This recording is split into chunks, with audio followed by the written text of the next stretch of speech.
Baseball, where a split second can make the difference between victory or defeat. Baseball, a bond among Americans everywhere. Baseball, with its thrills, its excitement, its action. Baseball with the Minnesota Twins, pride of the upper Midwest.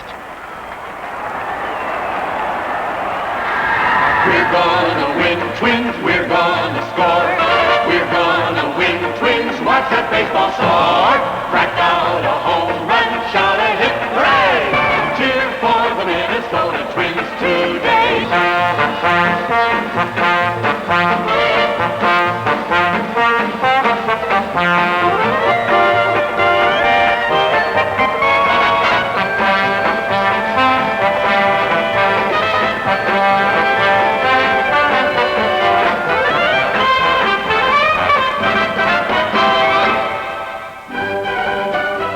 Orlando, Florida, another city of lakes, spring training headquarters for the Twins. The Twins reside at this beautiful hotel. At Tinker Field, it's the team picture, then down to business. Muscles are stretched to meet the strain of quick stops and starts. Speed is all important, and so is teamwork in making the double play. Grapefruit League exhibition games, such as this one against Cincinnati, are further tests of the lessons learned during long hours of drilling.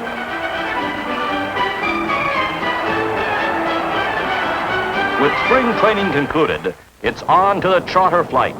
Goodbye, Florida. Hello, New York. The Twins open their first Major League season here at Yankee Stadium, the house that Ruth built. It's a big day for Calvin Griffith, president of the Twins. In the opener, there's no scoring during the first 6 innings. In the 7th, Bob Allison comes up for the Twins. Joe DiMaggio, the ex-Yankee great, is among those looking on. Allison steps in. Whitey Ford goes into his windup, comes in with the pitch. Allison meets it. Minnesota fans let out a roar. There's a long drive heading out toward left. Back, heading toward the seats, and in it goes. A home run for Bob Allison as the Twins move out in front. There's more to come for the Minnesota Twins. It's a rough inning for Whitey Ford, who ends the season with 25 victories, with Bertoya on second and Earl Batty on third. Twins pitcher Pete Ramos comes up. Ford, the Yankee star southpaw, delivers, and Ramos drills one to center field, driving in both runners. The Twins lead 3-0. The Twins add 2 more runs in the 8th off Ralph Terry, and a final run in the 9th as Killebrew's sacrifice fly brings Versailles home from third. It's a 3-hit shutout victory for Ramos. The St. Paul and Minneapolis newspapers proclaim the Twins' successful big league debut. But there's no place like home, and home means the Twin Cities. In thriving Minneapolis and St. Paul, the talk is of baseball and the homecoming of the Minnesota Twins. From the first floor of the First National Bank, where the Twins' downtown Minneapolis ticket office is located, to the 28th floor of this modern-day skyscraper, they're talking business, banking, and baseball. On the 13th floor, in the Twins' executive offices, President Calvin Griffith meets with the board of directors. Eugene Young, treasurer of the ball club, is discussing plans for the exciting year ahead with Ossie Bluege, secretary of the Twins, Mrs. Thelma Griffith Haynes, vice president and assistant treasurer, and Joe Haynes, executive vice president. Public relations director Herb Heft, traveling secretary Howard Fox, and assistant public relations director Tom Mee go over last-minute details beneath the portrait of the immortal Walter Johnson. While farm director Sherry Robertson and his assistant George Brophy discuss the promising youngsters in the Twins farm system. The big day. At last, Major League Baseball arrives. The Twin Cities are joined together and await the cry, "Play ball." There's parking for 14,000 cars, and fans pour into the Met from all over the area. Team names denote parking areas, and distance is no factor. Many a hometown banker is responsible for stimulating interest among many of the delegations at every game.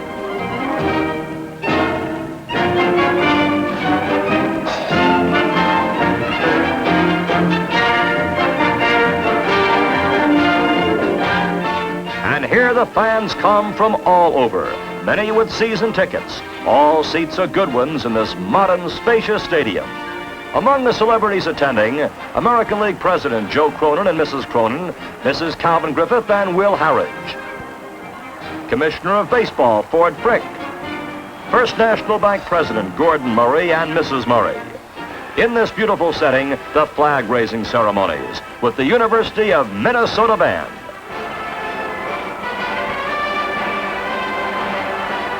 Minnesota's governor throws out the first ball, applauding a First National Bank Senior Vice President Clark Bassett, Vice President Roland Thulin, and their wives.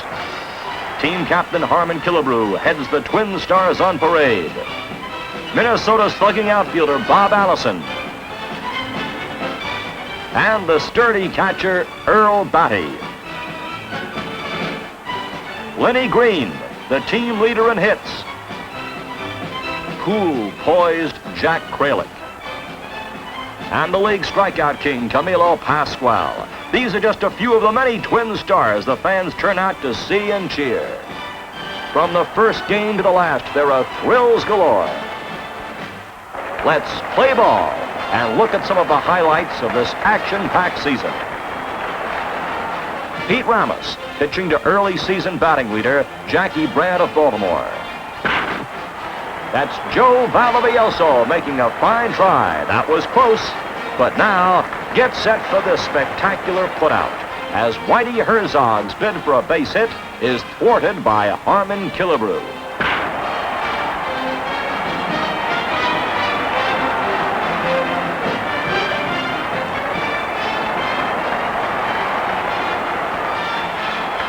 Here's Don Mincher, expected to be a future star with the Twins. This past season, the rookie first baseman was a potent hitter for Buffalo and proved agile in the field.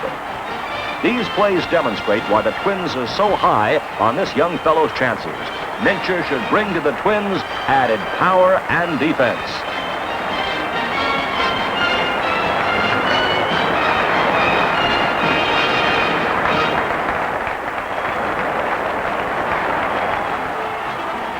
Over 15,000 excited youngsters attended Twins baseball clinics. Here one group watches as Angelo Giuliani, Twins scout, demonstrates the art of hitting. More batting tips from manager Sam Mealy, while Lenny Green shows bunting techniques. These clinics are among the many community services provided by the Minnesota Twins. A packed house is on hand at Metropolitan Stadium as another pennant contending team, the Chicago White Sox, come to town. Sam Mealy, Twins manager, has Jack Kralik all set to face them. And having Kralik ready is a cheery note indeed. Nellie Fox, armed with his bottle bat and a chew of tobacco, steps in with Smith on first. Kralik eyes the runner, pauses, comes in with the pitch. Fox wraps it on the ground to Martin, who hustles the ball to Versailles for one, and Versailles whips the ball to Killebrew for two. And there's more where that came from. Later, Fox is on first and Robinson the hitter. Kralik comes in with the pitch. The ball goes out to Martin, who tags Fox, throws to first, and the alert Twins defense gets two more.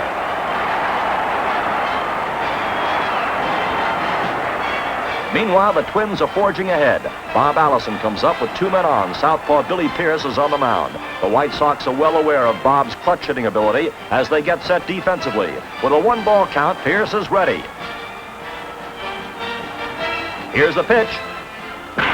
And there goes a line drive over leaping Louis Aparicio. It's a base hit to left field. Smith fields the ball, and here come Lemon and Batty in to score. The White Sox have long been famed for their defense, though. Here on Jim Lennon, Nellie Fox makes the type of Chicago defensive play that has made the White Sox such a tough opponent.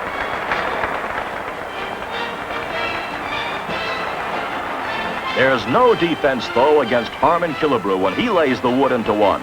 Not unless they change the rules to allow the outfielders to play in the bleachers. This is one of 46 home runs the Idaho Strong Boy hit in the Twins' first season in Minnesota.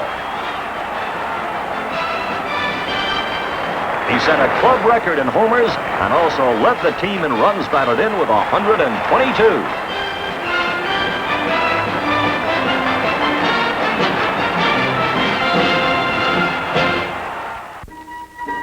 Fans pour into Metropolitan Stadium from all over the upper Midwest. An impromptu picnic is held in one of the spacious parking areas. And every day, many come by charter buses. Summer excursions from over 1,000 miles away. There's a special day for real twins, and more than 250 pairs show up. The stadium is a busy place. Ticket manager Charlie Lavender, concessions director Jimmy Robertson, and stadium operations director Billy Robertson are specialists in their fields. The Twins receive expert medical attention from team physician Dr. Bill Prophet and trainer George Lentz. Jim Cott warms up to meet Cleveland. One of baseball's colorful personalities, Jimmy Pearsall, is on hand.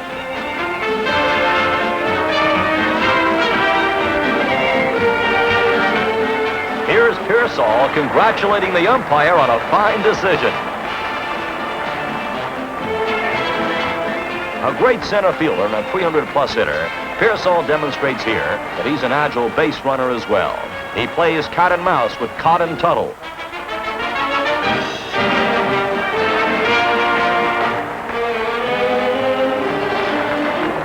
The trap finally closes in on him, though, as Tuttle applies the tag.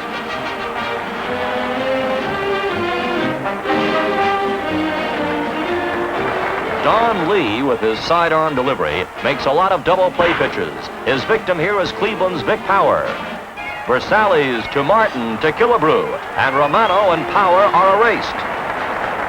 Baseball has its thrills and its spills. Here Lee gets Temple to ground to Versailles. Martin covers at second, but arriving with the ball is aggressive Willie Kirkland.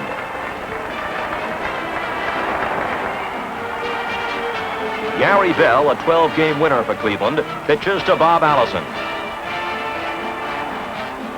Allison lines one, but watch Francona suddenly shoot into the picture to retire Allison on a great catch. It's a run batted in, though. Killebrew tags up at third and scores. Lenny Green, the batter. Lenny's 24-game hit streak was the Major's longest of the season. Here, Lenny is robbed by Vic Power.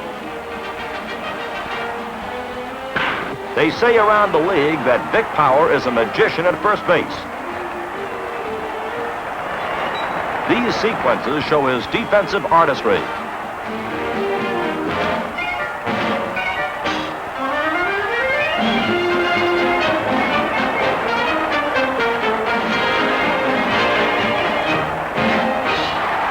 And now it's on to Boston for the second All-Star game.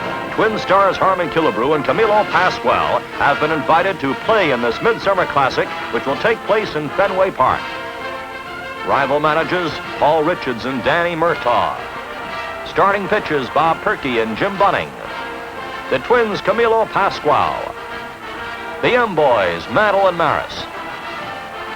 Nellie Fox and Harmon Killebrew, who slammed a pinch homer in the first All-Star game at San Francisco. Yogi Berra, Rocky Colavito. Veteran Warren Spahn and rookie Don Schwal. Willie Mays of the Giants. The Cardinals' Stan Musial, playing in his 21st All-Star game. The scene is set at Fenway Park. All eyes are on the former great Boston batting star, Ted Williams. Ted, the last of the 400 hitters, has the honor of making the ceremonial first pitch. And it's play ball. Bob Perky, who helped pitch Cincinnati to its first pennant in 21 years, gets a rude greeting from Detroit's Rocky Colavito in the first inning. There it goes, a home run into the left field screen, and the American League is in front 1-0. Perky need not feel ashamed, though. Rocky slammed 45 drives out of the park during the American League season.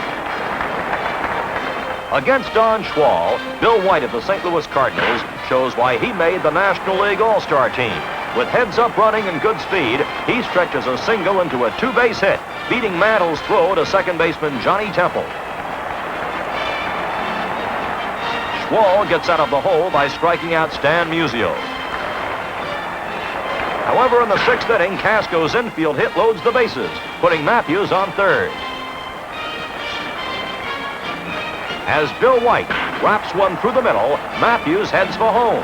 Aparicio comes up with the ball far to his left, but he has no play. And Matthews comes across with the tying run. Before the rains came, ending the game in a 1-1 9-inning deadlock, Camilo Pascual of the Twins distinguished himself with a hitless 3-inning performance. And now it's back home to Metropolitan Stadium, where the Twins have an added treat for their fans. Al Schacht, the clown prince of baseball, adds to the pregame merriment at the Met. Al gets a big hand and a big glove, too.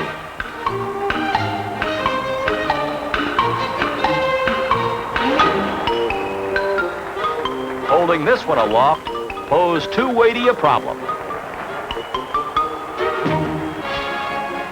Another beautiful summer night for baseball. Once again, the fans have jammed Metropolitan Stadium in quest of fun and excitement. The New York Yankees are in town. The TV and radio play-by-play is being beamed throughout the countryside to the vast Twins network for those who couldn't make it to the game in person. Words fill the airwaves, and many are about the classic duel of great pitcher against great hitter, the Twins' Camilo Pascual against the Yankees' Mickey Mantle. It's strike one. Mickey swatted 54 homers in 1961, but here he's up against the league strikeout king, Camilo Pascual. It's strike two on Mantle.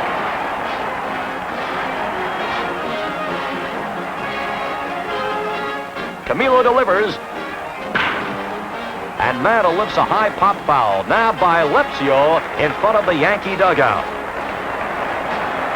The Yankees are tough, though, with Stafford pitching for New York and Killebrew at the plate. Watch this play by New York's Clete Boyer.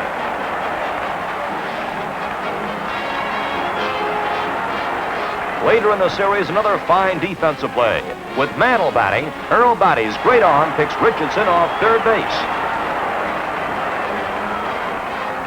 When Chicago comes to town, the Twins continue to sparkle. Watch Martin's hustle on this unusual play. Safe, but a fine effort.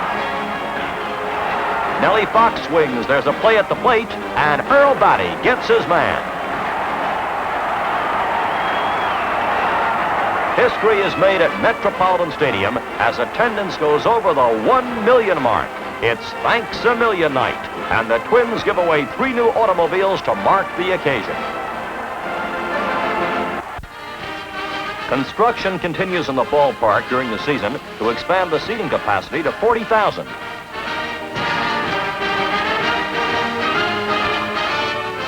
Before the Detroit series, 2 First National Bank officers chat with Harmon Killebrew.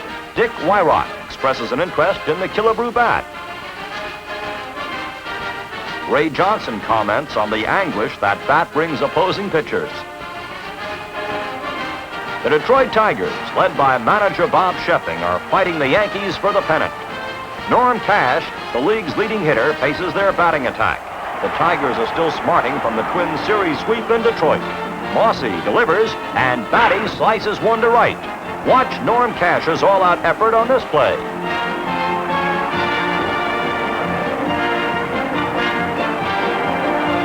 Batty, the Twins' leading hitter at 302, has another hit, despite this tremendous defensive try.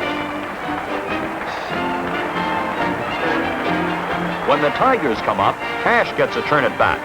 Jim Cott is on the mound. Cash lashes one past the diving Valdivielso. Coming in from third is Bruton, and the Tigers stay alive. Action, you said a mouthful. Later, Rocky Colavito, who had 140 runs batted in for the year, steps in against Cott. The talented southpaw winds, delivers, and Colavito sends a bounder out near second. Martin makes a fine play, and a dangerous Tiger is out. But there is still Al Kaline, a former American League batting champ. Al flexes his fingers on the bat, waits for Cott's pitch. There's a long fly heading out toward left. Back goes Big Jim Lemon. He's on the cinder path near the fence, reaches up, and he's got it. Bill Tuttle comes up for the Twins. Frank Lowry is on the mound. Here's the pitch. Tuttle swings, sends it grounded to deep short. Fielded in the hole.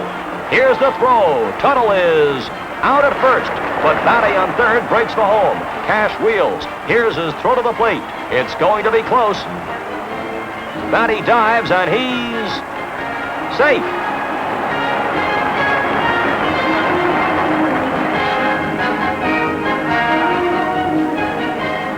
An important factor in Detroit's rise to pennant contention was the Tigers' success with the young players they brought up from Denver. With Paul Foytak on the mound, let's take a look at Jake Wood, the Tiger rookie second baseman. Earl Batty is at the plate. Wood moves far to his right to rob Batty on this play. Here we see Wood moving into center field for a pop fly. And with Jim Bunning on the mound and Lenny Green the batter, Wood displays his double play artistry.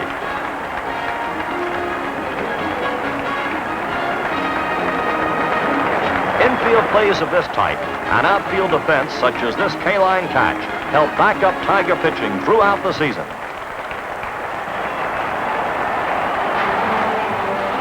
The tension is starting to mount with the Yankees due back in town.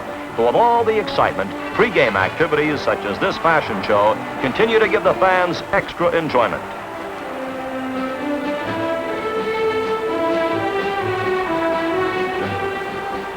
New York arrives. Here's Ralph Houk, gunning for the pennant in his rookie year as manager. Power-laden Mickey Mantle warms up. Added drama is furnished by Roger Maris, whose home runs were creating a national countdown.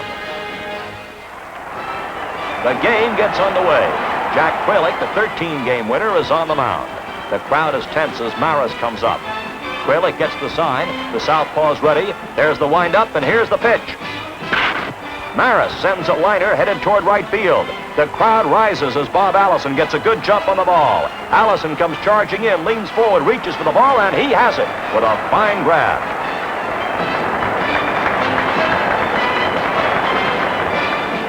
Here's Allison in Yankee Stadium in a rundown between first and second.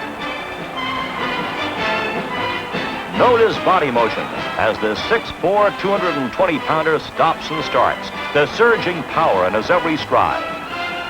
In this amazing slow-motion study of a rundown play, note how Allison keeps his balance and his eye on the ball.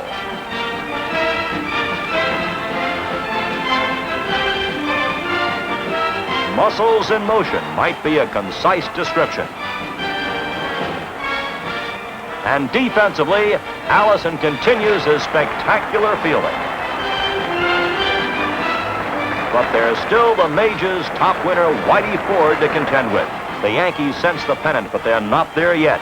Earl Batty steps in against the talented southpaw. Ford set to deliver. Pitches. Batty connects. It's a base hit. And Martin and Killebrew come in to score. The stadium vibrates with sound.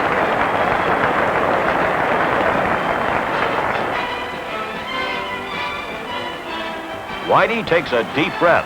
These twins are rough customers. In this inning, Green sends a ball to deep short. Rangy Tony Kubek fields it far to his right. His throw to second is too late to force Batty. Both runners are safe. Batty is wearing his special headgear for extra protection. The photographers are ready, and they've got a terrific picture as they catch Batty with a headfirst slide into third base.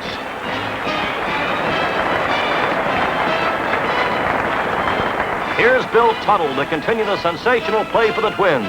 Watch him go to his left. The Twins may not be pennant-bound this season, but they're demonstrating great promise for the future. This is Tuttle going to his right to make this great play on Clete Boyer. A long, long throw, but Tuttle puts all he can into this peg. And he gets his man. The stadium comes alive. The Twins are fighting to win. No barrier's too tough. Tuttle dives into the box seats for a tough chance. No telling where he'll go next. Bill's off and running. The crowd jumps to its feet. Berra has just tagged one to deepest center, and Tuttle, now playing outfield, is racing back. This game hangs in the balance. Tuttle keeps moving back, and he's got it. A tremendous catch.